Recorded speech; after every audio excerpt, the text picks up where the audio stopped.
The year is 2005. The sun sets over the glass skyscrapers of Wall Street. Inside, traders, executives, and CEOs sit at long oak conference tables, dressed in crisp suits, discussing million-dollar deals. But there's one thing they all have in common. Each one of them, at some point in their day, glances down at a single device clutched in their hands: a BlackBerry. It's more than just a phone. It's a status symbol. A BlackBerry in your hand means power. It means influence. It means you're part of the elite. Owning one is like carrying an exclusive pass to the world of high finance, politics, and corporate dominance. The distinct clicking of the QWERTY keyboard is a sound of productivity, a melody of efficiency. BlackBerry isn't just a brand, it's a revolution. The company controls over half the US smartphone market, pulling in billions in revenue. The tiny keyboard clicks rapidly as executives fire off emails at lightning speed. BlackBerry isn't just a gadget, it's an addiction, an extension of the corporate soul. The secure messaging system it provides becomes the preferred means of communication, trusted by governments, intelligence agencies, and powerful financial institutions. We've just been singled out, right? Because we're so successful around the world. It's an iconic product. It's used by business, it's used by leaders, it's used by celebrities, it's used by consumers, it's used by teenagers. I mean, we just singled out, that just because of our success. But beneath the surface, a storm is brewing. The company that defined an entire generation of mobile communication is on the edge of a cliff, and it doesn't even see the fall coming. How does an empire worth $80 billion crumble to dust? What catastrophic mistakes led to its downfall? More importantly, what can today's business leaders learn from one of the most shocking collapses in tech history? This is the story of BlackBerry's rise and fall, the billion-dollar mistakes that sealed its fate.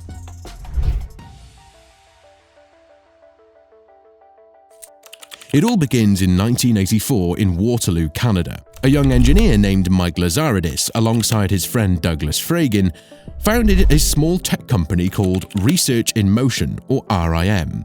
They're hungry, ambitious, and relentless.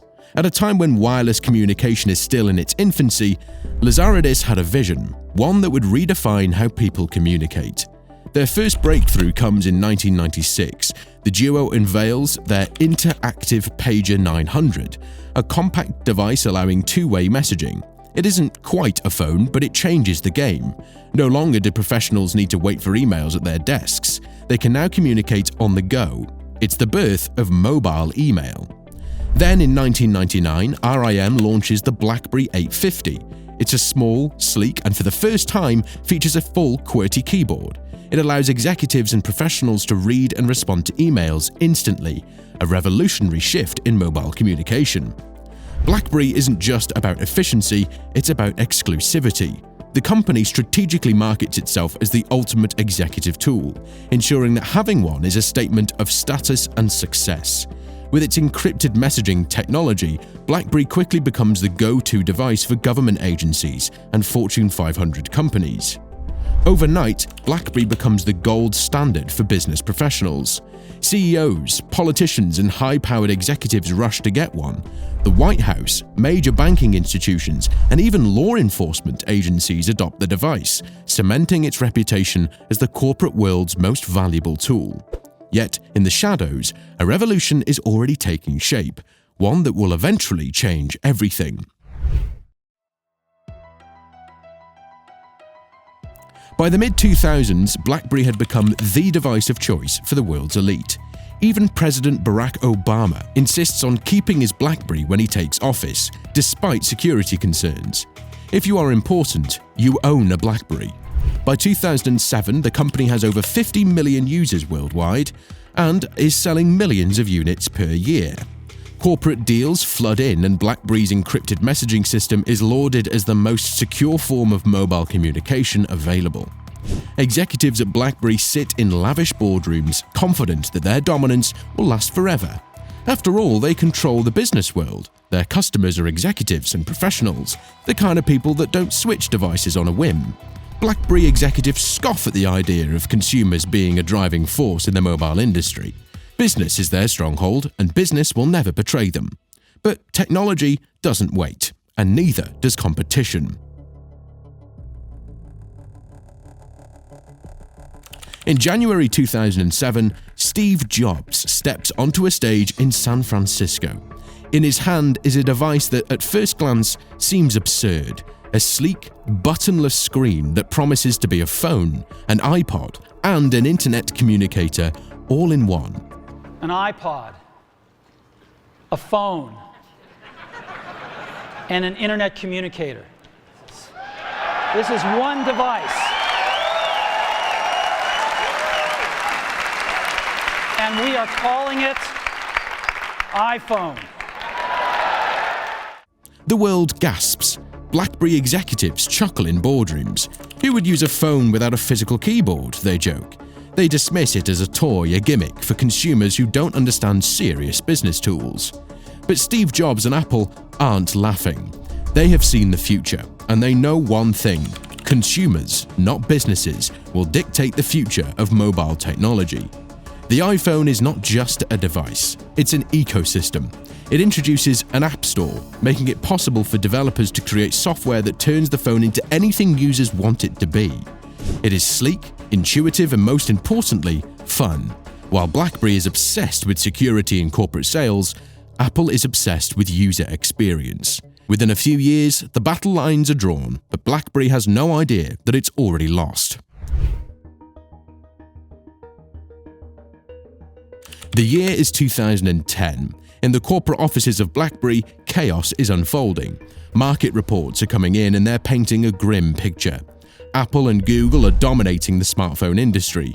BlackBerry's market share, once unshakable, is beginning to disintegrate like sand slipping through their fingers. The executives are in a state of disbelief. How could this happen? For years, BlackBerry executives had prided themselves on their business-first approach. The physical QWERTY keyboard was their crown jewel, something they believed no true professional would ever part with. Touchscreens, they were a novelty, a fad. Surely people wouldn't give up the tactical satisfaction of typing on real keys. But outside the BlackBerry headquarters, the world was changing. The iPhone had revolutionized how people interacted with their devices. Apple had built an entire ecosystem, an intuitive interface, and an app store bursting with innovation. Meanwhile, Android devices offered open-source flexibility, attracting manufacturers and developers alike.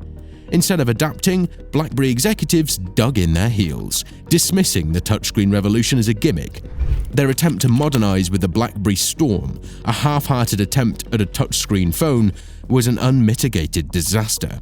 The device was plagued with software bugs, an unresponsive interface, and a frustrating click screen mechanism that felt clunky and outdated compared to the smooth, seamless operation of the iPhone.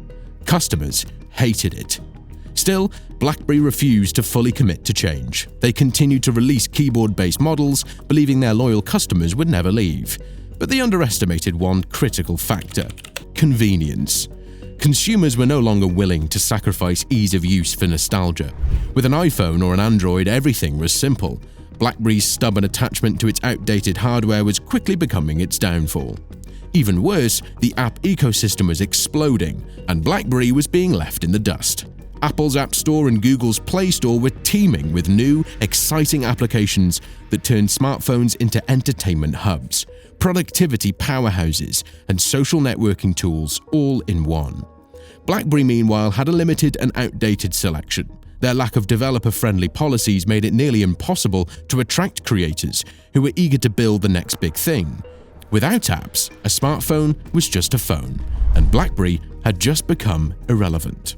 As the consumer shift gained momentum, BlackBerry's most loyal users, corporate clients, began looking elsewhere. The very businesses that had once sworn by BlackBerry devices were now reconsidering their options. Apple and Google were improving their security, making their platforms more viable for corporate environments.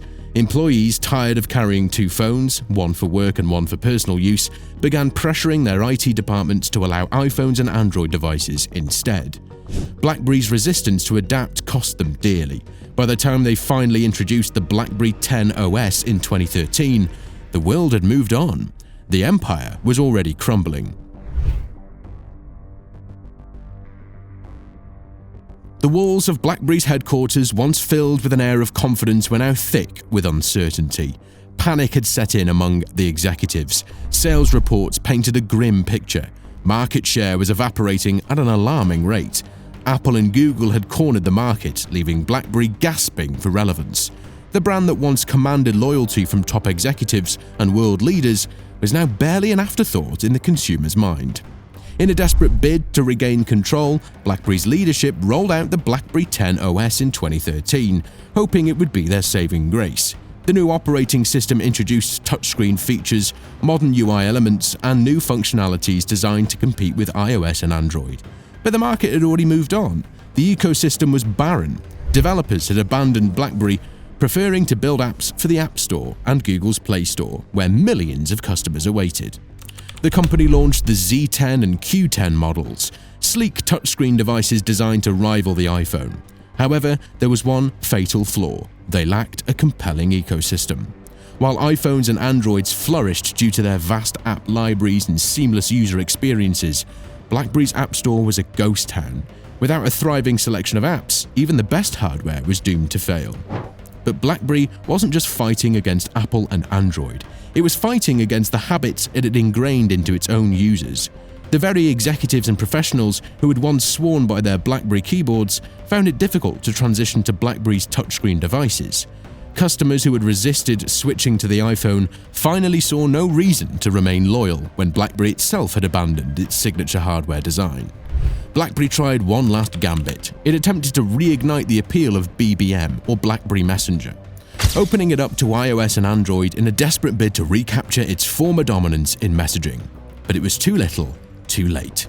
WhatsApp, iMessage, and Facebook Messenger had already taken over.